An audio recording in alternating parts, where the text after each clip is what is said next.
Eu sou humano e, portanto, nada do que é humano me é estranho. Assim falava o poeta e dramaturgo romano Terêncio, e assim falo eu, Flávio Ricardo Vassoler, escritor, professor, youtuber e nômade, fiel como os pássaros migratórios.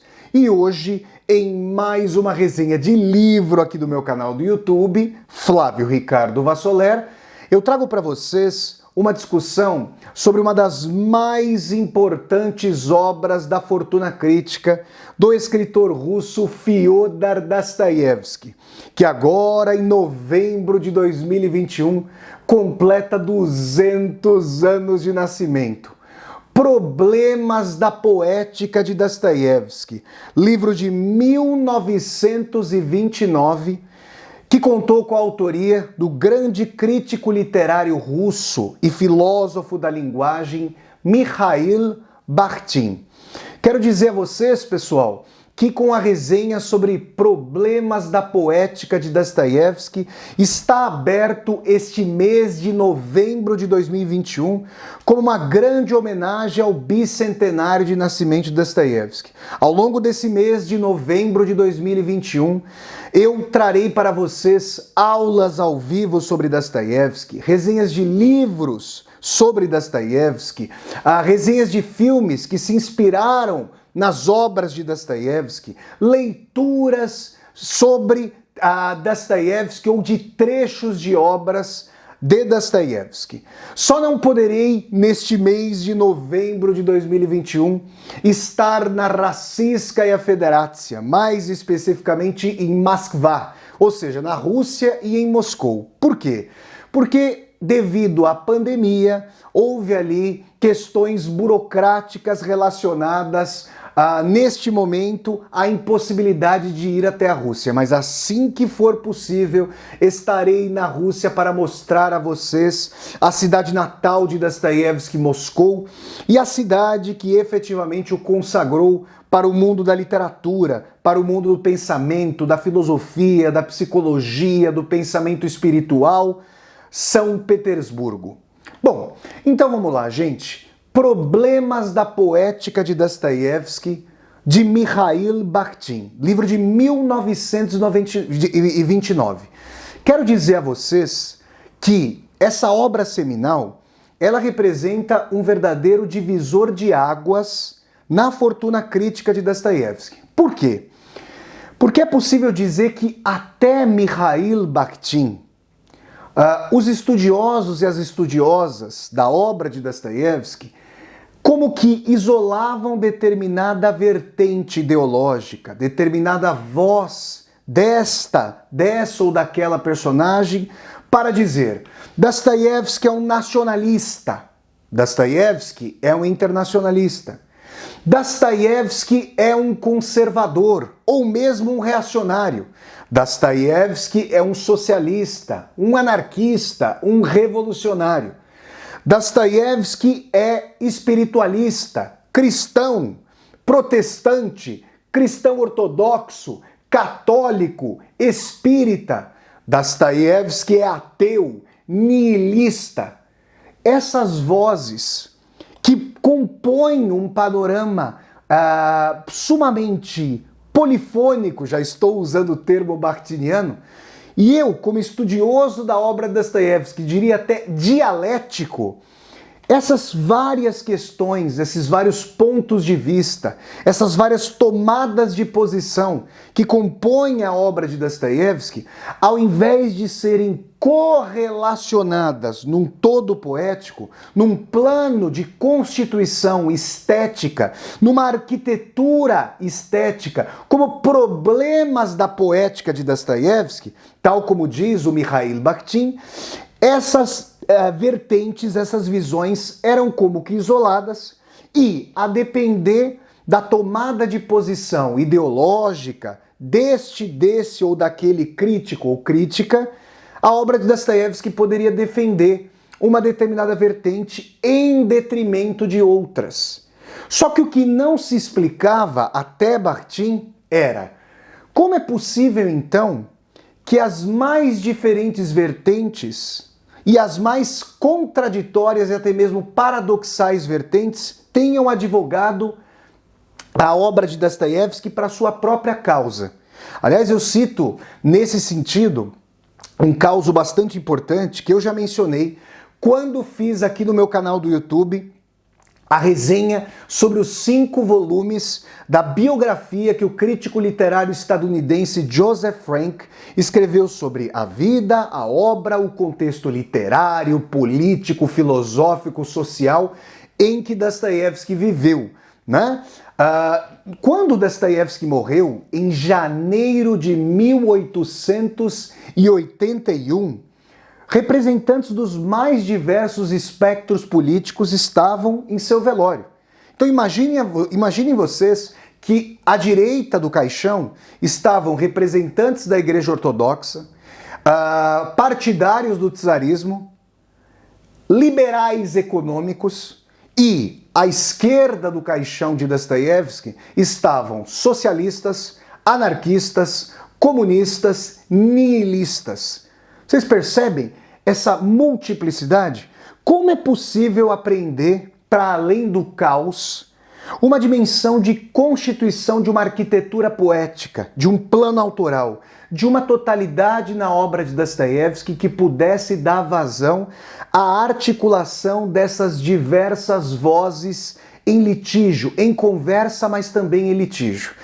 Bakhtin, então, em Problemas da Poética de Dostoiévski, vai pela primeira vez na história da fortuna crítica do autor, compor um prenúncio de totalidade, um prenúncio de arquitetura, um plano. Ele vai tentar acompanhar aquilo que o próprio Bakhtin, em Problemas da Poética de Dostoiévski, chama de plano autoral do escritor.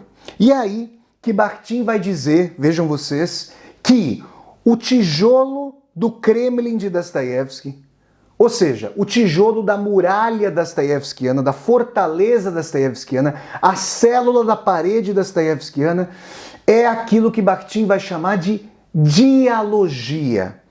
O que é isso, Vassolero? Vamos lá. Para Mikhail Bakhtin, a voz de cada personagem é articulada de maneira que sempre se dirija ao outro, para o outro, tendo também em vista as possíveis réplicas e tréplicas da alteridade, da outra pessoa, da outra personagem. Ainda que essa outra pessoa, personagem, ainda que esse outro, que a alteridade, não estejam presentes. Mas espera aí, Vassolero, isso não é, digamos, óbvio, isso não é evidente para todas e todos nós que vivemos em sociedade? Por exemplo, você se chama Flávio Ricardo, não porque você inicialmente se chamou Flávio Ricardo, mas porque seu pai e sua mãe chamaram você de Flávio Ricardo, certo? Pois é, mas a nossa socialização no bojo do capitalismo, com essa dimensão de individualismo, com essa dimensão de que cada identidade é uma ilha encerrada em si mesma e não parte de um grande arquipélago, ou seja, de uma grande constituição das várias ilhas que compõem o arquipélago da sociedade, essa dimensão se perde nesse todo social coisificado, ultracompetitivo, de tal maneira que, ao invés de nós nos compreendermos entre os demais, muitas vezes somos socializados para nos compreendermos contra os demais. É assim que Bakhtin vai dizer que a obra de Dostoiévski é um brado contra a dimensão coisificante do capitalismo, palavras do próprio Bakhtin, na medida em que, desde a sua voz mais micrológica, da personagem mais comezinha, da personagem mais isolada, a palavra já tenta alcançar o outro, afagar o outro, ou mesmo entrar em litígio com o outro. E essa dimensão dialógica não acontece apenas quando as personagens estão dialogando de forma propriamente dita.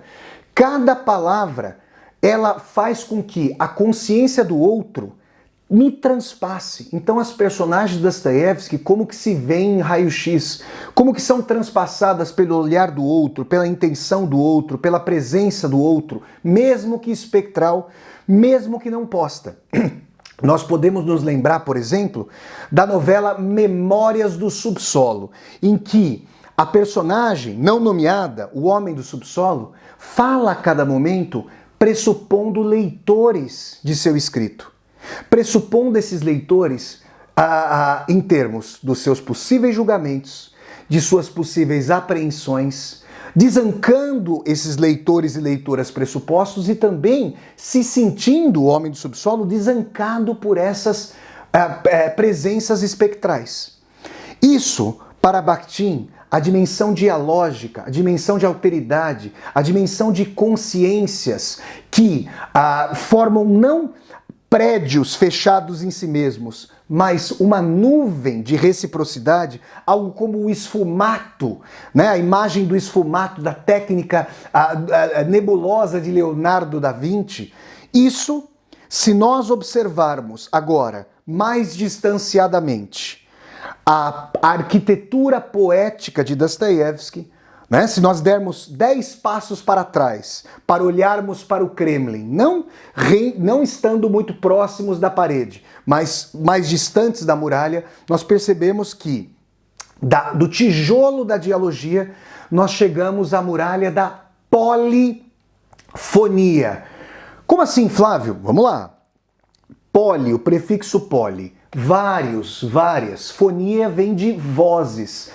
As múltiplas vozes dostoiévskianas dariam vazão a um concerto de dissonância, de discordância, às vezes de consonância, de múltiplas perspectivas de interação, de diálogo, de tensão.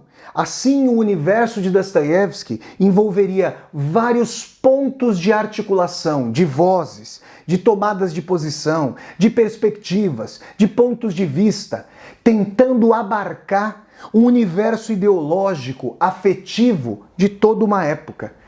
A obra de Dostoiévski procura ser, assim me posiciono como estudioso da obra de Dostoiévski, assim Bakhtin se posicionou como estudioso da obra de Dostoiévski, a obra de Dostoiévski procura acompanhar o espírito de sua época, aquilo que o filósofo alemão Georg Hegel chamaria de Zeitgeist. Assim, para Bakhtin, Dostoiévski construiu um todo, uma arquitetura, uma poética em que as várias vozes se colocam em diálogo, em altercação, em proximidade e também em dissonância, em tensão e em ímpeto de comunhão, debatendo as grandes questões, levando as premissas histórico-filosóficas de sua época às últimas consequências.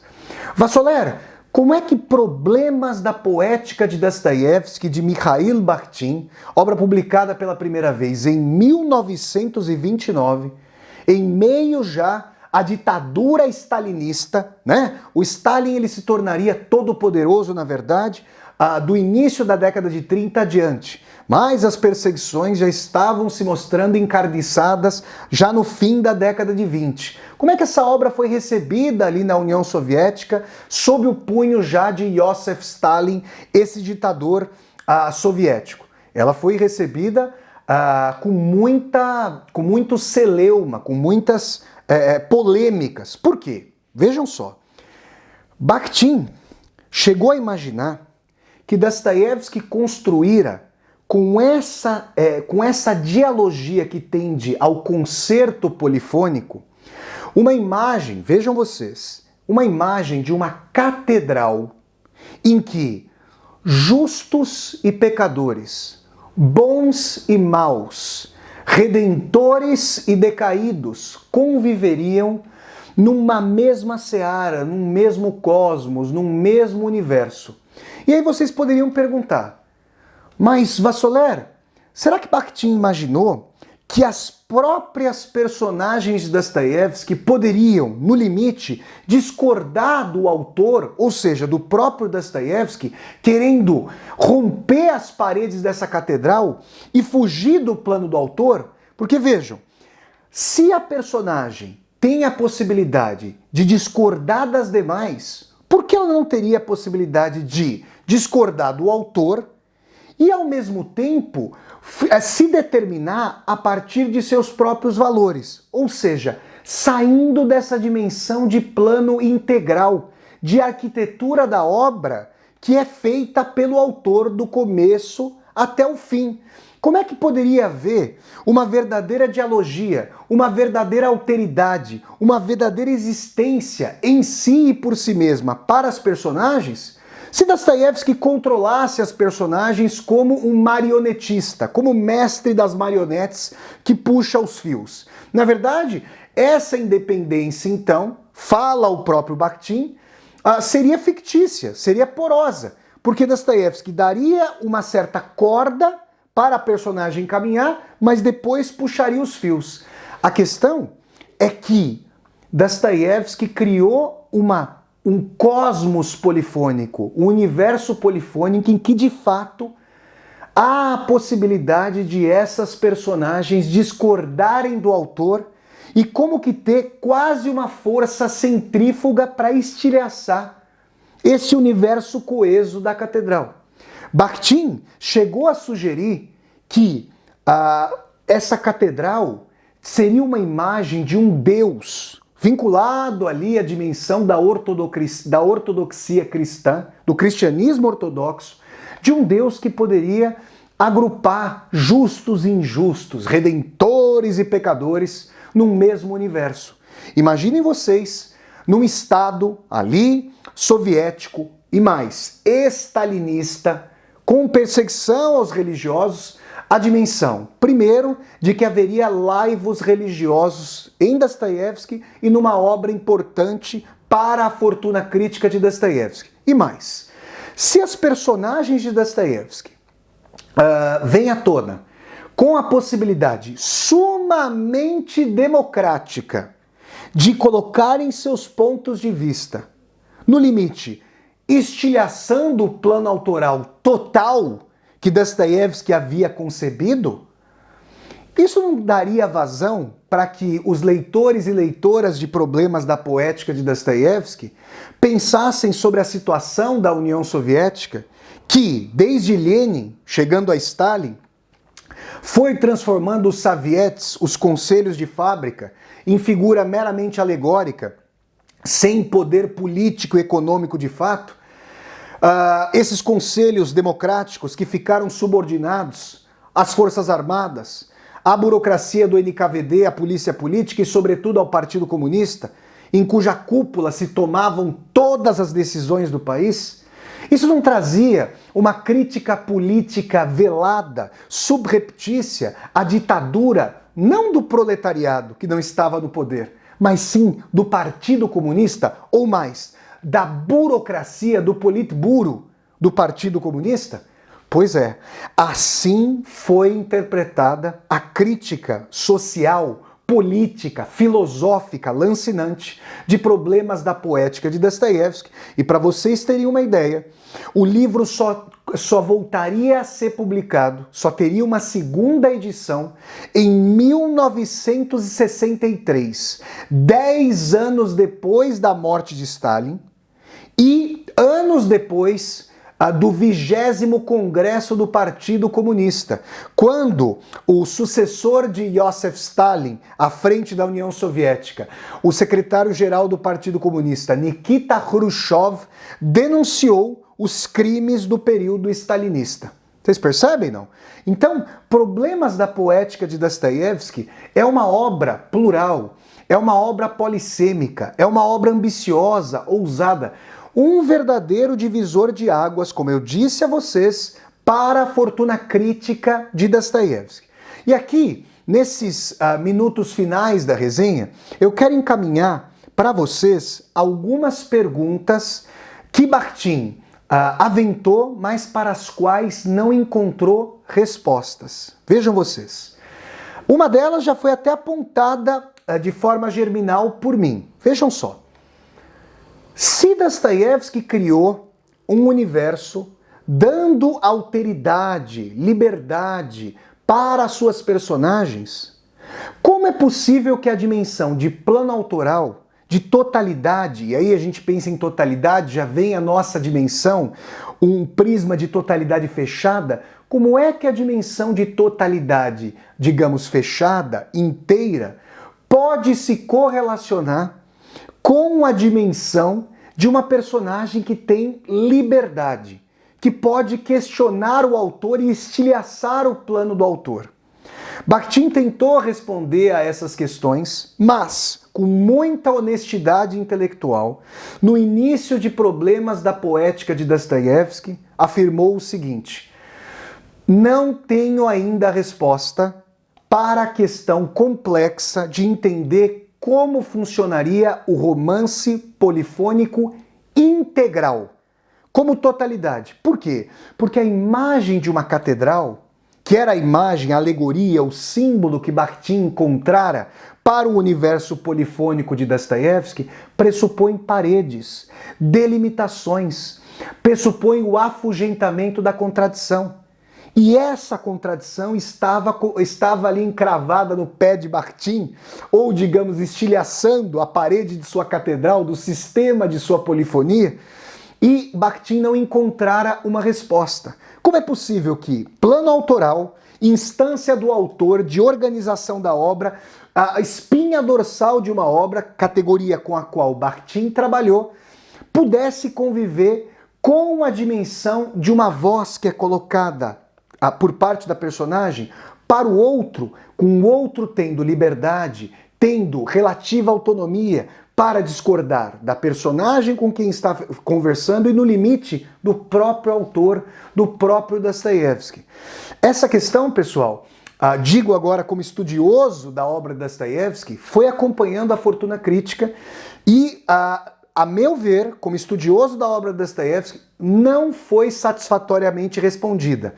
Eu tentei, no meu livro, Dostoiévski, a Dialética, Fetichismo da Forma, Utopia como Conteúdo, publicado pela editora Edra em 2018. Esse livro é resultado da minha pesquisa de doutorado sobre a obra de Dostoiévski, a culminância de mais de 10 anos de trabalho com a obra de Dostoiévski, de pesquisa sobre a obra de Dostoiévski. Eu creio que conseguir chegar a uma resposta para essa questão bakhtiniana, trazendo a dialética para dialogar com Mikhail Bakhtin e seu Problemas da Poética de Dostoiévski.